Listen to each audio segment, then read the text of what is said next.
आप सोचो जिसकी तनख्वाह 50,000 रुपए यार 50,000 रुपीज, वो अपना मुंह पीट रहा है कि मैं अपने बच्चों को ईद पे कपड़े कहां से दिलाऊंगा, मैं तो ना अफ्तारी करा पा रहा हूं ना सहरी करा पा रहा हूं, मेरे बच्चे भूखे सो रहे हैं। आप सोचो यार क्या कयामत हो गई है।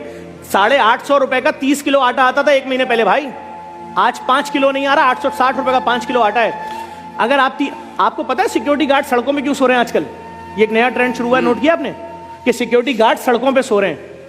और क्यों? गौर नहीं किया?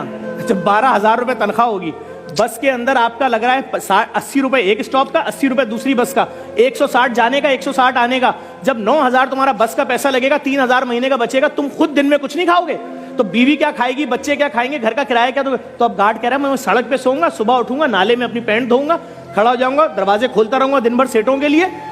ये है गार्ड। और जो MBA लड़के हैं ना कराची के, खुदा की कसम खा के बोल रहा हूं, रक्शे और चिंचियां चला रहे हैं। क्यों? प्राइवेट नौकरी में 30,000 से ऊपर कौन दे रहा है यार? यहाँ फिर भी कुछ ना कुछ 35,000 से ऊपर कौन दे रहा है? वो 35,000 में तलाकें हो रही है लोगों के घरों में, माँ बीमार है तो इलाज नहीं करा सकते, माफियाज का राज है, डॉक्टर के पास जा रहे हैं, डॉक्टर वो टेस्ट लिख के देता है जो 2.5 लाख रुपए का।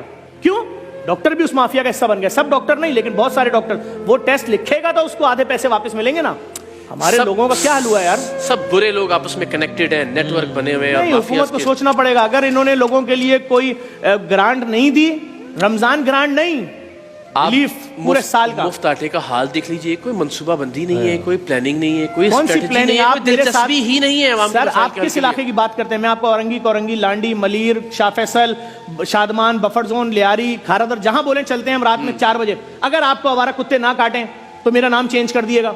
हमारे 3 साल की बेटी को आवारा कुत्ते काट के मार दें, हुक्मरान तो इधर आते ही नहीं पुल के इस तरफ। जो जुल्म देखें, सड़कें हमारे पास नहीं है, पानी हमारे, हम गटर का पानी पीते हैं भाई, गटर का। और अगर जिंदा रहना है तो जो पानी खरीदोगे उसका 9,000 रुपए बिल बनता है, और वो भी हमें पता है वो कोई फिल्टर नहीं होता, वो खाली हमें दिल को मुतमईन करने के लिए 2 नंबर पानी भर के दे रहा है। तो भाई लोगों को कोई सोच ही नहीं रहा है यार। आप सोचो 40,000 रुपए के अंदर 20,000 रुपए घर का बिल चला गया, रेंट 15,000 के इलेक्ट्रिक ले गई तुमसे, 5,000 में जिंदा कैसे रहेंगे? इस पे कोई बात नहीं कर रहा है। वो कह रहे हैं उनको गिरफ्तार कर लिया, उनको छोड़ दिया, वो कल वजीर आजम बन जाएंगे, वो मिनिस्टर बन जाएंगे। ये जितने कैमरामैन आपके खड़े हैं, इनसे कुरान पे हल्फ उठवाओ, 1 नौकरी कर रहे हो कि 2 नौकरी कर रहे हो? तुम्हारी बीवी अपनी सालगिरह पे गिफ्ट मांगती है, दे सकते हो? बोलेगा 5 साल से नहीं दिया। तो अपनी माँ को दवाई दे सकते हो? करेगा हाँ मेरी माँ की शुगर की दवाई 1,300 रुपए की आती थी 2 साल पहले, आज वो दवाई 7,000 की। मैंने कहा अम्मी मर जाओ, खुदा से जाके शिकायत करना कि मैंने वो बच्चा जिसको पेट में पाला था ना, 9 महीने पेट में रखा, चलना सिखाया, पढ़ना सिखाया, और जब वो माँ मर रही है यार, 40,000 की खबर, 15,000 की मैयत। बस अभी कल पोस्ट चल रही थी एक प्राइवेट अस्पताल की कि एक शख्स की माँ की मैयत नहीं दे रहे, कह रहे 7 लाख दोगे तो मैयत मिलेगी।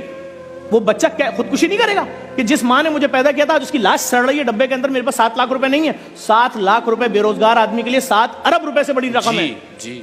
आप बैठो दस्तरखानों पे, जो लोग बोलते थे ना दस्तरखान बंद करो, मैं उनसे बोल रहा हूँ खुदा के अजाब से डरो।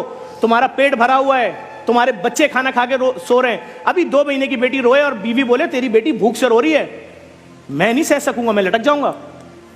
तो मेरी बेटी, यार मैं तो टीवी पे ऐड देख रहा हूँ, ये महंगी लॉन, ये महंगे कपड़े, ये महंगा रेस्टोरेंट, ये महंगा खाना, ये खाने का सेगमेंट, खाने ही नहीं है, सिर्फ भूख भूख भूख भूख। लोगों के पास दफनाने के पैसे नहीं है, बात ही खत्म हो गई। खुदा की कसम खा के कह रहा हूँ, मेरे ऑफिस में लड़का आया, यंग लड़का आया, उसने आके ऑफिस में पता क्या बोला? उसने बोला कि सिर्फ 25,000 रुपए दे दे, मैं झूठ नहीं बोल रहा, मेरे बेटे की मैयत 3 दिन से रखी, दफनाने के पैसे नहीं, मैं किसी से बोल नहीं सकता। मैंने कहा झूठ बोल रहा है, ऐसा हो नहीं सकता। इतनी बेहिसी जमाने में लड़के को भेजा, लड़का गया, कसम खुदा की उसकी बच्चे की मैयत 3 दिन से रखी थी, सिर्फ 25,000 रुपए मांग रहा था। मैंने कहा मैयत बस के पैसे तो? बोला मैं गरीब हूं, मेरे रिश्तेदार नहीं आए, एम्बुलेंस में मैयत भेज दो। अल्लाह की जात जानती है जफर भाई, ये जब तक हम भी नेकी और इस तरह के मामलात में नहीं थे, हमें भी लगता था कि कोई ऐसी बातें कर रहा है ना तो वो शायद वो कोई बहुत ही अफसानवी बातें कर रहा है और डायलॉग है सिर्फ।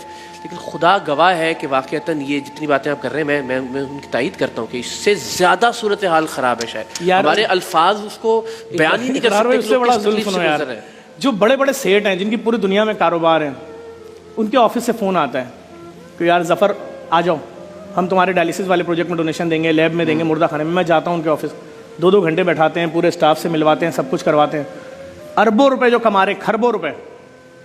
उसके बाद लिफाफा देते हैं, हंसते हुए सबके सामने तस्वीर खिंचवाते हैं, सब कुछ करते हैं। जब हम आगे लिफाफा खोलते हैं, पता है क्या डोनेशन निकलता है? 5,000 रुपये। एक किट नहीं आ रही 5,000 रुपए की। वो जो हमारे एक डायलिसिस सेंटर का खर्चा 40 लाख था ना, डॉलर की वजह से 80 लाख में चला गया।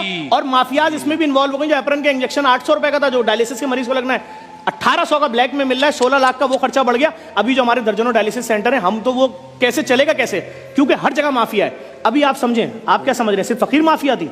ये ठेले वाले जो है ना, ठेले वाले, ये एक आदमी का ठेला होता है, वो 7,500 का ठेला खरीदता है, 2,200 रुपए का तराजू और उसके वेट लेता है, और उसके बाद सब्जी उठाता है 10 लाख रुपए की और सारे ठेलों पे अपने रख देता है, और उसके बाद सबको बोलता है 1500 दिहाड़ी पे ठेले ले जाओ। तो लोग आते हैं 1500 दिहाड़ी। अब आप उस ठेले वाले के पाँव में गिर जाओ, मेरे बच्चे आज फ्रूट खाना चाह रहे हैं, मेरे बेटे का पहला रोजा है, खुदा के वास्ते फल सस्ता दे दे, मैं 600 का नहीं लूंगा, रेट लिस्ट पे लिखा है 150, 160 का दे दे, वो नहीं देगा। क्यों? उसको दिहाड़ी मिलनी है 1500 रुपए। भाई पीछे माफियाज हैं। सरकार अगर इनको बंद करे, पुलिस इनकी FIR काटे ठेले वालों की, नहीं बिकेगा रेट, मार्केट रेट में। कौन करेगा? लेकिन सवाल ये है, दिलचस्पी ही नहीं है, प्रायोरिटी ही नहीं है, आवाम तरजीह ही नहीं है। फकीरों के खिलाफ में निकला, 6 बाइकों पे मेरे घर तक आए। अगर मैं उस दिन उनके हाथ लग जाता, मैंने वीडियो डाली है, तो आज मेरा 10वां होता। क्यों? देखिए सीधी सी बात है, हर दुकानदार फकीर को 10 रुपए देता है। मैंने पूछा 10 रुपए क्या औकात है? उसने बोला अबे 10 तो हम इसलिए देते हैं, हमारा काम चल रहा होता है भाई। तो मैंने कहा दिन में कितने फकीरों को दे देते हो? कहते 60 65 600 रुपए लगते हैं। क्या है 600 रुपए? मैंने कहा डन। अब सुनिए, कराची में 6.5 लाख दुकानें हैं, 10 रुपए के हिसाब से अगर आप 60 फकीरों को दिन में दे रहे हैं, तो दिन का आपने 600 दिया, महीने का 18,000 दिया, 1 लाख दुकानदारों को पता है कितने बने पैसे? 32 अरब 40 करोड़ रुपए ढोंगी फकीर लेकर जा रहा है। और अगर इसको 20,000 से तकसीम करें अच्छे राशन से, तो 16 लाख खान